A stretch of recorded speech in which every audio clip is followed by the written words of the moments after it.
You know, is it really possible to get a good 4K action camera on a budget under $80 that claims to shoot 4K up to 60 frames per second? Well, that's something that we're going to explore with the Surfola SF530, and that's coming right up.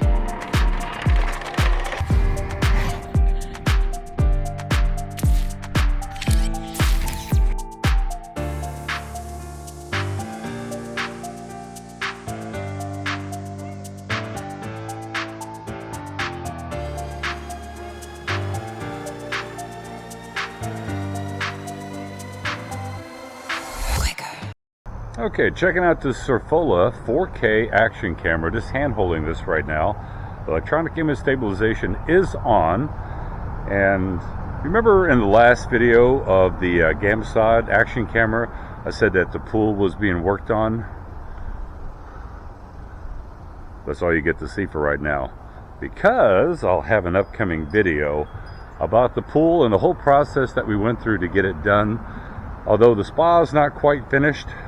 It's actually not a spa. They turned it into a tanning ledge for my wife, but it's almost done. But this Surfola, how does it look? It's right into the sunlight. Of course, the big tree. You got to walk around the pool without showing you the pool. Because like I said, it turned out really nice. I like it. Question is, does my wife like it? Now, before I get into some of the resolution tests of this camera, first let's take a look and see what comes inside the box and some of the specs. Inside the box, you get a lot of action camera mounting accessories, two 1050 mAh batteries, and an included charger, which is nice. You also get a waterproof case, which will be needed because this action camera itself is not waterproof. You get a skeleton case as well if you want to mount the camera and still use its internal microphone. The rear touchscreen is a 2-inch LCD touchscreen and is very responsive to the touch, and the menu system is very easy to navigate, although it does not allow for a lot of parameter adjustments. The front screen is a color LCD screen that is 1.4 inches square, but at least when you're using it, you can see a 16:9 image, and it does show some recording information. Now, it will accept up to 128 gigabyte micro SD card. It has 8x zoom function, but that's a digital zoom, and it can take photos in 24 megapixels. Now, this camera is light. It's plastically built, and when I say that it's light, it weighs in at 51 grams without the battery and 68.1 grams with the battery. So that tells you exactly how light that this camera is. Now, it does feel kind of cheap in the hand due to its lightweight nature and that thin plastic build. But what I'm really interested in is how it actually performs. So let's see some resolution tests. Ah, yes. You know, right now with inflation and possible recession, money's even tighter than it ever was before, especially when you're considering gas prices now too. So a budget action camera, the Surfola SF530, is it actually really good? Now right now I'm shooting at 4K 30 frames per second. The electronic image stabilization is on. We'll do a quick little audio test. There is a little bit of a breeze. Hopefully the microphone won't pick it up. 1, 2, 3, 4, 5. 1, 2, 3, 4, 5. And then we'll just walk around the pool and see how stabilization is. Just hand holding this camera, not on a gimbal. So we'll see how it does. Is it smooth? And gosh, if you don't know anything about the Texas weather, it is 110 degrees today with a heat index of 116, I believe. It is atrociously hot. So hot that my grass over here, even though I sprinkle twice a day, 20 minutes per zone, it's just burning up. All that area is just burning up. It's a shame. It really is a shame because I had the grass looking so good. But, you know, that's okay. We'll figure it out. So with a lot of these action cameras that do 4K 30 frames per second, they really skimp on the 1080. So this is 1080p 30 frames per second.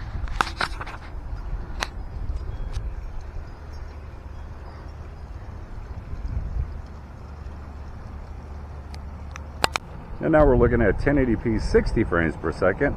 How does this look?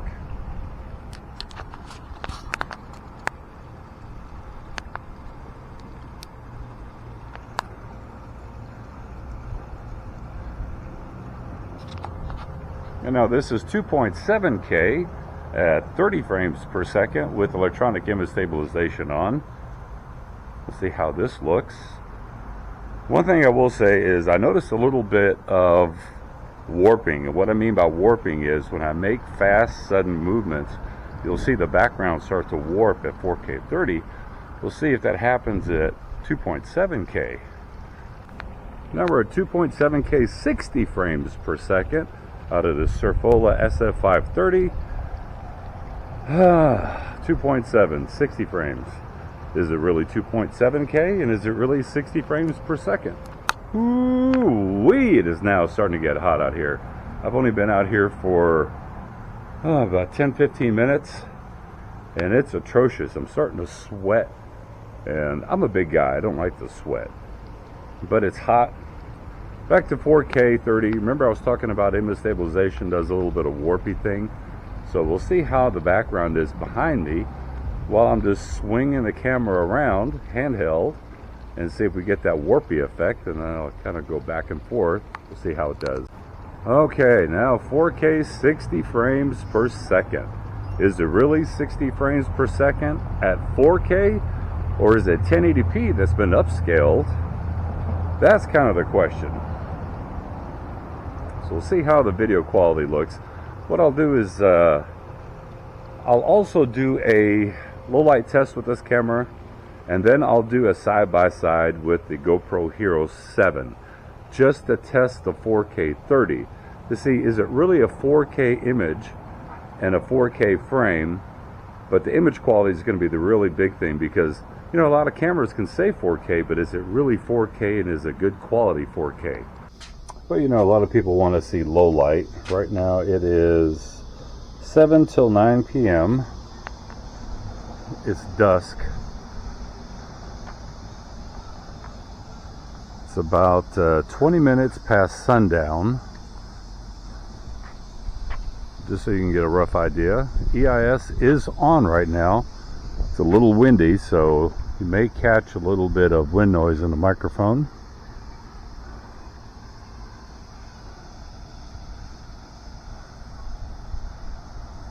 But this is what it looks like at almost 9 p.m. And here's indoor lighting in my kitchen, so you can see what the image quality looks like. My daughter's got friends over playing right now. Coming to the library. Flip on the light here. So there's my baby grand. 2 electric guitars. So this is what it looks like in low light, or indoor lighting, should I say. Okay, so what I want to do right now is I want to test just the image quality of the 4K of this Surfola action camera, and I'm going to test it against the GoPro Hero 7 Black in 4K 30 frames per second. I'm going to put them side by side. I just want to be able to see, is this really 4K, number one, and number two, the quality of the 4K. Now I'm not comparing this to the GoPro Hero 10. I figured we'll step it down to the GoPro Hero 7, and this is not an image stabilization test, just strictly for 4K image quality and the resolution. How good does it look? And then I'm also going to zoom in on a couple of clips and then let you see, what do you think about the 4K on this action camera? Alright, this is my pool. It's been completely redone. Got a little, actually redid the spa and turned it into a kind of lounge area. So it's got about 8 inches of water in it, and my wife, she can lay down in there and tan. It's got 2 bubblers, and also we've got an umbrella hole in the center. We'll look up at the trees, and then I'll zoom in on that. See if I can catch some nice water effects here. And we'll zoom in on that. And let's see, let's do some, take a look at the flowers here.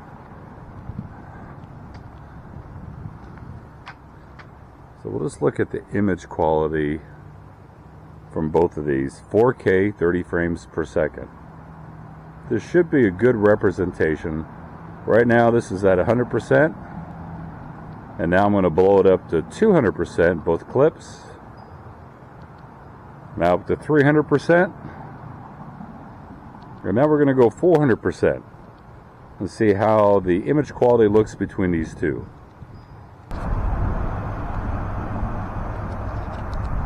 Now this is just regular 170 degrees, and this is zoomed in 8 times. Alright, well, let's talk about some of the pros of this action camera. First pro, well, it's a budget price, so I guess that's a pro with any of these budget action cameras. Second off, 4K resolution, well, we'll touch more on that a little bit later on in the con section.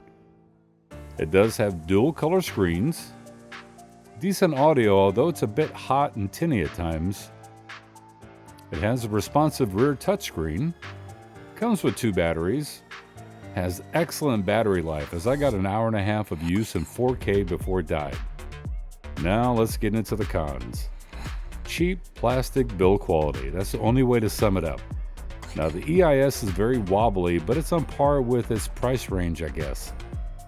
4K at 60, well, it's fake. It's just 1080p at 60 upscaled. 4K 30 is, well, it's very, very soft. And since I don't know what chipset's being used, I'll just have to take their word for it. But in the side-by-side with the GoPro Hero 7, you can see a clear difference at just 200%.